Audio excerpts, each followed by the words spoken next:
Percaya atau tidak, belut juga ditangkap di laut. Ketika kebanyakan orang berpikir tentang belut, mereka langsung berpikir tentang belut licin di kolam, atau tangki yang sering kali dirawat dengan hati-hati dalam kondisi buatan. Namun hanya sedikit orang yang tahu bahwa jauh di tengah laut, di antara air asin dan ombak yang bergulung-gulung, terdapat pula spesies belut yang hidup, dan ditangkap oleh nelayan sebagai makanan lezat yang unik. Mungkin kedengarannya aneh, tetapi belut laut memang ada, dan mereka tidak seperti apa yang Anda bayangkan. Sebagai belut budidaya, tahukah Anda apa perbedaan antara belut laut dan belut budidaya? Nonton terus untuk mencari tahu, Anda mungkin akan terkejut.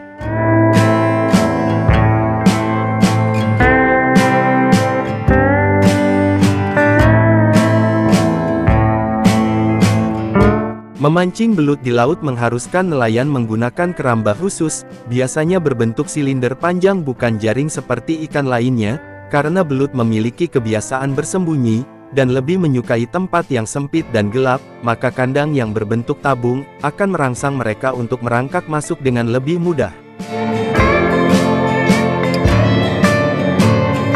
Sebelum setiap perjalanan nelayan harus menyiapkan puluhan, bahkan ratusan keramba semacam itu untuk dijatuhkan ke laut, dan dengan sabar menunggu belut menemukan jalan masuknya. Perangkat belut di laut berbentuk tabung panjang dengan pintu satu arah, di dalamnya ada umpan beraroma amis untuk memikat belut. Belut memiliki kebiasaan bersembunyi di tempat yang gelap dan sempit, sehingga mereka dapat dengan mudah merangkak ke dalam kandang, tetapi tidak dapat keluar karena desain corongnya yang sempit. Metode ini sederhana tetapi sangat efektif.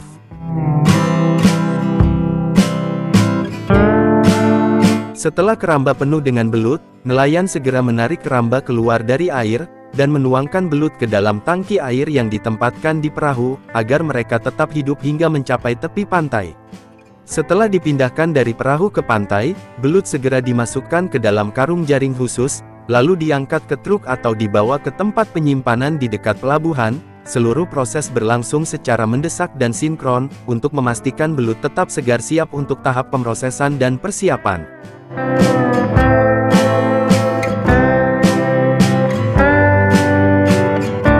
Berikutnya di pabrik karung belut kemudian diletakkan di atas ban berjalan, tempat para pekerja bekerja dengan cepat dan terampil, untuk membersihkan belut, mempersiapkannya untuk langkah pengolahan berikutnya. Di area pengolahan, belut melewati proses pembersihan yang ketat. Pertama pekerja membedah perut, dan mengeluarkan organ dalam, lalu mencucinya beberapa kali dengan air dingin, untuk menghilangkan lendir khas pada kulit.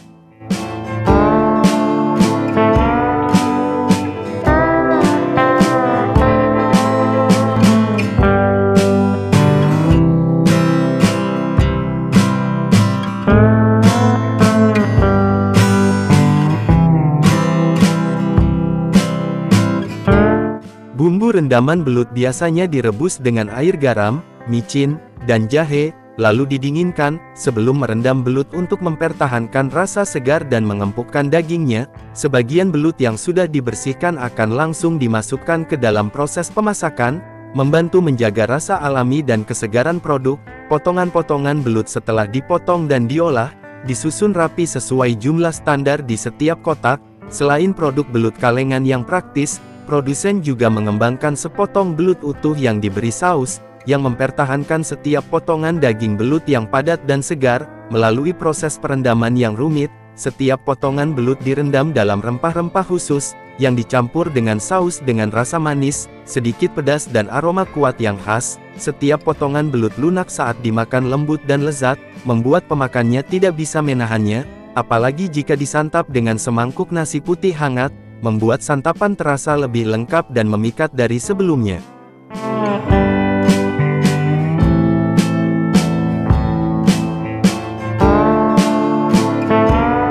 Cukup pembahasan belut sampai di sini, sekarang mari kita lanjut pembahasan lainnya.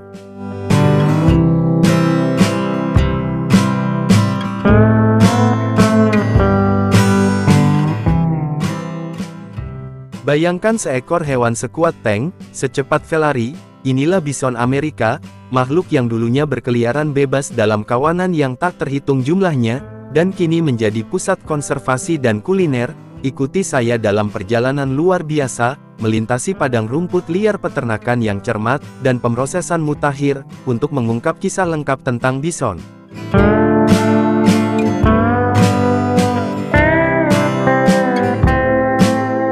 Ikon yang terlahir kembali, besar megah, bison Amerika sering disangka kerbau, adalah salah satu hewan paling ikonik di Amerika Utara, dengan berat mencapai 1 ton, dan tinggi hampir 2 meter, ia adalah mamalia darat terbesar di benua.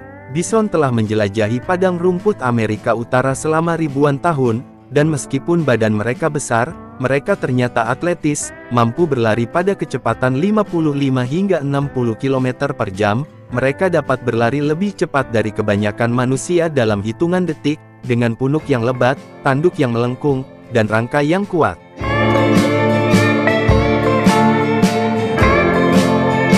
Bison Amerika diciptakan untuk daya tahan, dan bertahan hidup di dataran terbuka yang keras.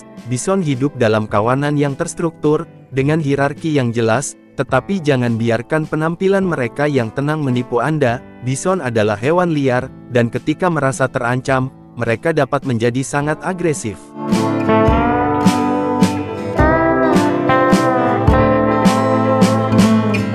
Selama musim kawin bison bersaing dengan cara menyerang, dan membunyikan suara bertempur, untuk mendominasi dan mendapatkan kesempatan kawin. Itu adalah ujian kekuatan, dan hanya yang terkuat yang mewariskan gen mereka.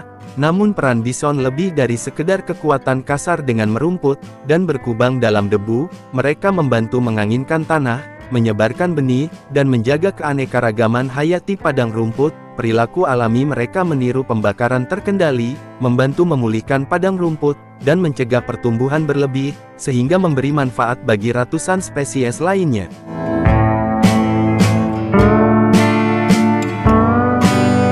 Saat ini ribuan bison hidup di peternakan swasta di seluruh Amerika Utara. Tempat mereka dibesarkan bukan hanya untuk konservasi, tetapi juga untuk diambil dagingnya, alternatif daging sapi tradisional, yang rendah lemak dan kaya protein.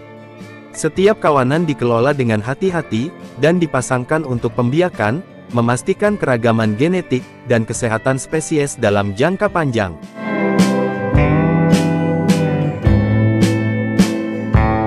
Tidak seperti bison liar yang mencari makan sendiri, bison yang dibesarkan di peternakan, mendapat manfaat dari pemantauan kesehatan secara teratur oleh dokter hewan, dan pengasuh memberikan vaksinasi rutin, memeriksa parasit, dan memastikan setiap hewan memiliki akses ke air bersih, dan makanan seimbang.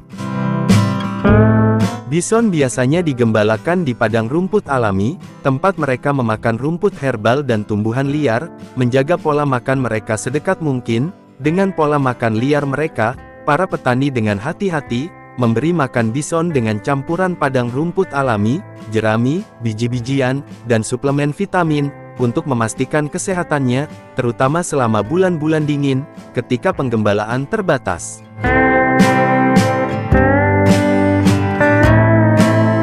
Dahulu kala lebih dari 30 juta bison berkeliaran di dataran Amerika, tetapi pada akhir tahun 1800-an, perburuan yang tak terkendali, menyebabkan mereka berada di ambang kepunahan. Menurut beberapa perkiraan, kurang dari 1000 yang tersisa di alam liar, karena sebagian besar untuk diambil kulitnya, dan kadang-kadang hanya untuk olahraga. Untungnya para konservasionis, dan masyarakat adat memimpin upaya untuk menyelamatkan spesies tersebut. Saat ini bison liar sebagian besar hidup di kawasan lindung, seperti Taman Nasional Yellowstone di Amerika Serikat, dan sebagian wilayah Saskatchewan, Kanada. Mereka berkeliaran dalam kawanan, merumput di padang rumput, dan membentuk seluruh ekosistem. Saat mereka bergerak di tempat-tempat seperti Yellowstone, helikopter digunakan untuk melacak kawanan, dan setiap bison ditandai dengan monitor kesehatan. Tim satwa liar bahkan memberikan vitamin dan dukungan nutrisi untuk memastikan kelangsungan hidup mereka dalam kondisi ekstrim. Industri daging bison memproses lebih dari 200.000 bison setiap tahunnya. Di Amerika Utara saja, di pabrik pengolahan, pertama-tama daging diperiksa kualitasnya dengan cermat, termasuk memeriksa tekstur, warna, dan kesegarannya secara keseluruhan. Setelah daging lolos kendali mutu, daging akan masuk ke tahap pemotongan. Daging bison dipotong menjadi berbagai potongan. Tahukah Anda, seekor bison dapat menghasilkan lebih dari 270 kg, 600 pon daging tanpa tulang, cukup untuk menyajikan ribuan makanan berprotein tinggi, ditambah lagi daging bison memiliki protein hingga 25% lebih banyak, dan lebih sedikit lemak dan kalori daripada daging sapi, serta kaya akan zat besi zinc, dan vitamin B12. Saat ini permintaan daging bison meningkat di Amerika Utara, karena konsumen mencari alternatif daging sapi yang lebih sehat, dan ramah lingkungan. Daging kemasan didistribusikan ke toko kelontong, dan restoran di seluruh wilayah, dari padang rumput kuno hingga piring makan Anda. Perjalanan bison Amerika adalah kisah hebat tentang bertahan hidup, keberlanjutan, dan rasa hormat terhadap alam. Sekarang mari kita lanjut di pembahasan lainnya. Tahukah kalian, bahwa setiap tahun jutaan buaya dibesarkan di peternakan di seluruh dunia, bukan hanya karena dagingnya, tetapi juga karena kulitnya yang sangat berharga, dan menghasilkan pendapatan hampir 10 miliar dolar per tahun. Namun di balik kemewahan kulit, dan hidangan eksotis tersebut, terdapat kenyataan yang gelap dan berbahaya. Kali ini saya akan menunjukkan kepada kalian, mengapa peternakan buaya merupakan salah satu industri paling beresiko, dan paling kontroversial, dan mari kita cari tahu, apa saja yang dibutuhkan untuk memproduksi produk buaya. Buaya air asin dapat memiliki berat lebih dari 1000 kg, dan dapat hidup lebih dari 70 tahun. Raksasa bersisik ini sangat cepat di air, melaju hingga 18 mil per jam. Mereka juga predator puncak dengan gigitan yang menghasilkan kekuatan dahsyat, sebesar 5000 pon per inci persegi, cukup kuat untuk menghancurkan cangkang kura-kura seperti keripik singkong. Hewan ini memakan hampir apa saja, dan dapat bertahan hidup berbulan-bulan tanpa makanan, dan menghabiskan sebagian besar waktunya tanpa bergerak. Namun berhati-hatilah, tidak semuanya malas untuk bergerak. Buaya diperkirakan membunuh sekitar 1000 manusia setiap tahunnya, jadi mungkin jangan mencoba untuk memelihara yang liar. Namun disinilah hal mengejutkan, di beberapa bagian dunia, buaya benar-benar dilatih untuk tampil di sirkus, dan pertunjukan menakjubkan benar-benar aman. Katakan saja itu adalah pekerjaan yang membutuhkan mental baja. Sebelum kita lanjut, Mimin ada pertanyaan buat kalian semua. Apakah ada di antara kalian yang berminat melamar pekerjaan menjadi pawang buaya di sirkus?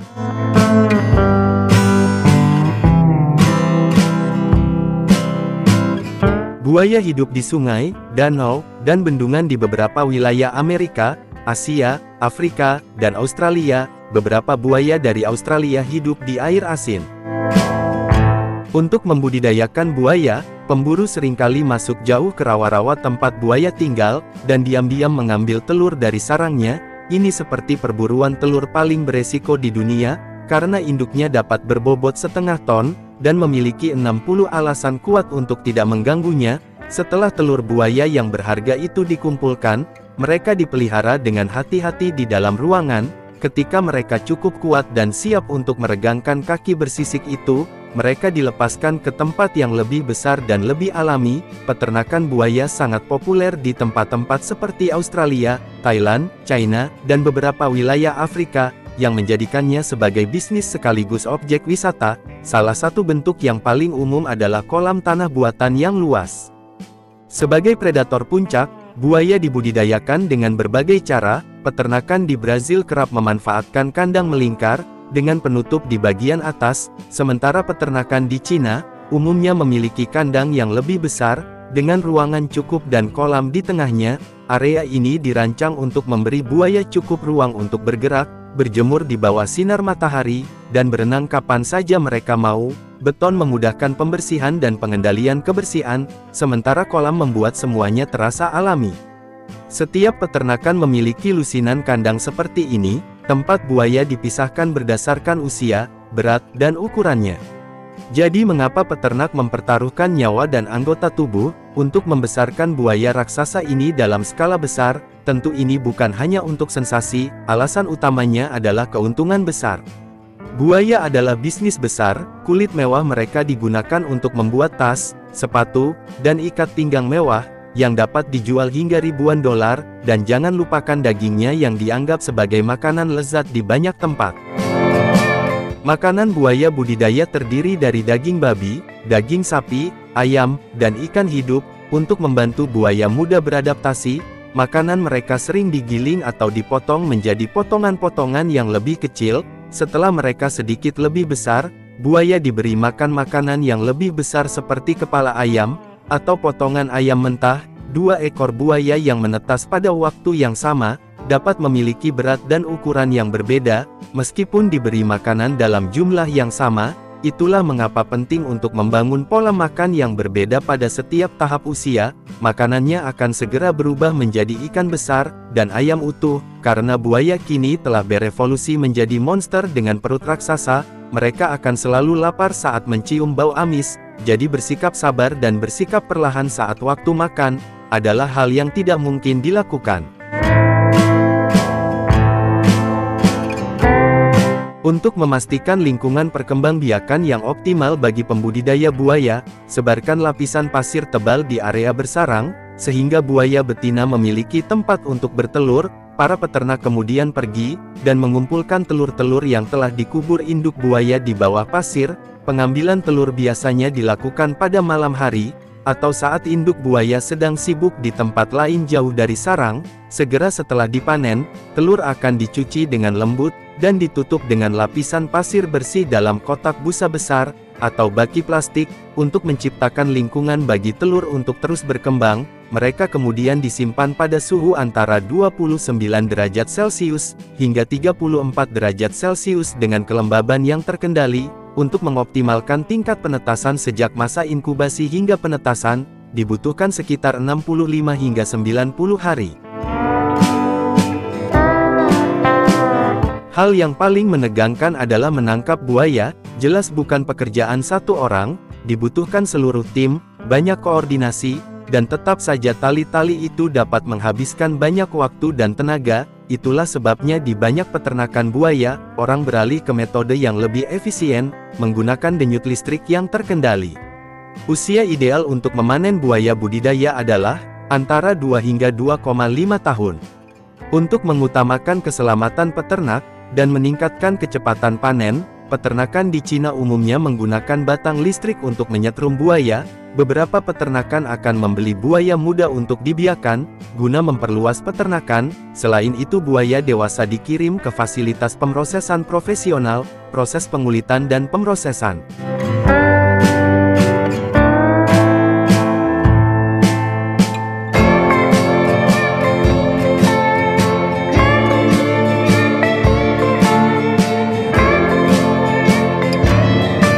Tahukah kalian bahwa kulit buaya dianggap sebagai barang mewah di dunia mode? Setelah dipisahkan dari daging dan dibersihkan dengan hati-hati, kulitnya diolah dan diwarnai melalui proses terperinci, untuk menjadi produk mewah seperti tas tangan, dompet, dan sepatu kulit eksotis. Ini menghasilkan laba tahunan hingga 9 miliar dolar.